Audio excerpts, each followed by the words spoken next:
மணிகண்டன், புத்தாண்டு அப்படின்னாலே நாம வீதிகளில் மக்கள் ஒன்றாக திரண்டு ஒருவரோடு ஒருவர் தங்களுடைய மகிழ்ச்சியை பகிர்ந்து கொண்டு கொண்டாடக்கூடிய அந்த ஒரு காட்சிகளைத்தான் நாம பார்த்துட்டு இருக்கிறோம். ஆனா தற்போது நீங்கள் நிற்கக்கூடிய இடத்துல நாம பார்க்கக்கூடிய காட்சி என்பது ரொம்பவே வித்தியாசமாகவும் அதே நேரத்தில் ஆர்வத்தை தூண்டும் விதமாகவும் இருக்கிறது.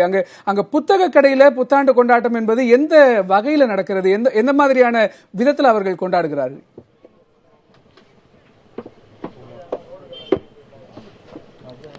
கணேஷ், புத்தாண்டை கொண்டாடுவதற்கு பல வழிகள் இருக்கின்றன.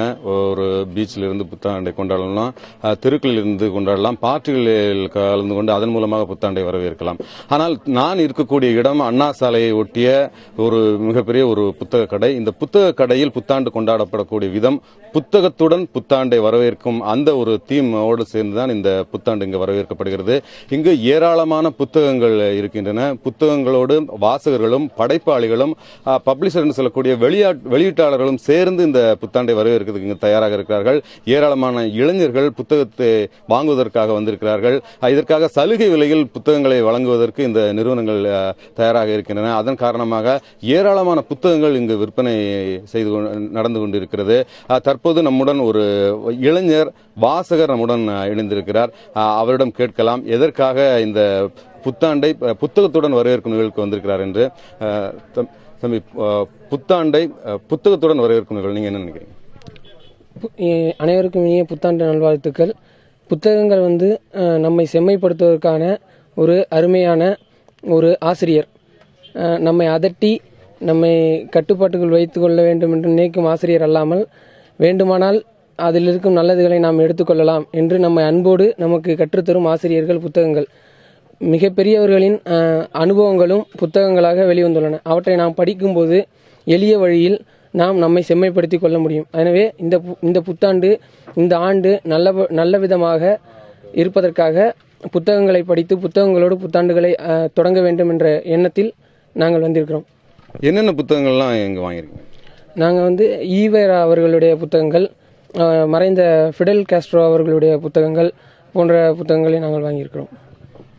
கணேஷ், இவரை போலவே ஏராளமான இளைஞர்கள் இங்கு புத்தகங்களை வாங்குவதற்கு தயாராக இருக்கிறார்கள். இவருடன் சேர்ந்து படைப்பாளிகள் பலரும் இருக்கிறார்கள். நாம் இப்போது திரு குமரேசன் அவர்களுடன் பேசலாம். ஐயா, புத்தகங்களுடன் புத்தாண்டை வரவேற்கும் நிகழ்வு நீங்க எப்படி பார்க்கறீங்க? நிச்சயமாக நீங்கள் உங்களுடைய அறிமுகத்தில் சொன்னதை போல பலரும் பல வகைகளில் இந்த புத்தாண்டை வரவேற்கிறார்கள், கொண்டாடி கொண்டிருக்கிறார்கள். பாரதி புத்தகாலயம் ஒரு பண்பாட்டு கொடையாக, ஒரு புதிய பண்பாட்டு கொடை என்று சொல்லத்தக்க வகையில் இது ஒரு கொண்டாட்டமாக, புத்தகங்களோடு கொண்டாடுகின்ற ஒரு நிகழ்வாக இதை அமைத்திருக்கிறார்கள்.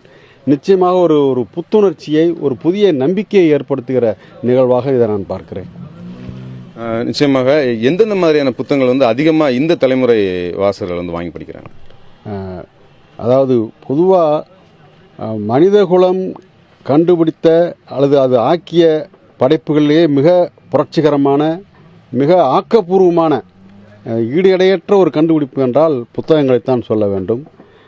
அந்த வகையில் புத்தகங்கள் வரலாற்றை சொல்கின்றன, வாழ்க்கையை சொல்கின்றன, வாழ்ந்ததை சொல்கின்றன, எப்படி வாழ வேண்டும் என்பதையும் சொல்கின்றன என்று நம்ம சொல்லிக்கணும். இலக்கிய ரசனை என்றெல்லாம் சொல்லலாம். இன்றைக்கு நீங்கள் சொன்னதைப் போலவே இந்த நிகழ்விலே என்னை கவர்ந்துக மிக மிக முக்கியமான அம்சம் நிறைய இளைஞர்களை பார்க்க முடிகிறது என்பதுதான்.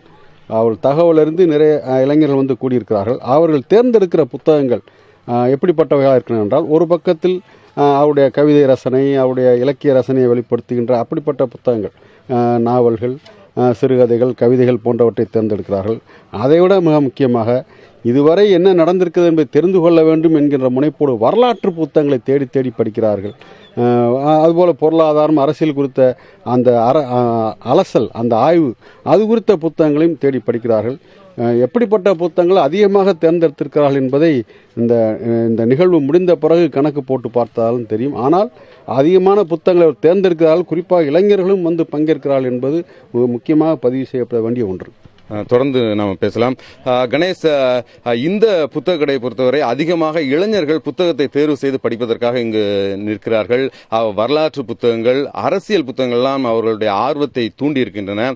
இதை பார்க்கும்போது வாசிக்கும் பழக்கம் என்பது ஒரு புதிய பழக்கமாக, அதாவது ஏற்கனவே இருந்த பழக்கம் மீண்டும் ஒரு முறை ஒரு எழுச்சி பெற்று இளைஞர்களிடையே பரவக்கூடிய ஒரு பழக்கமாக இந்த புத்தாண்டில் உருவெடுக்கும் என்ற ஒரு நம்பிக்கை பிறந்திருக்கிறது. கணேஷ்.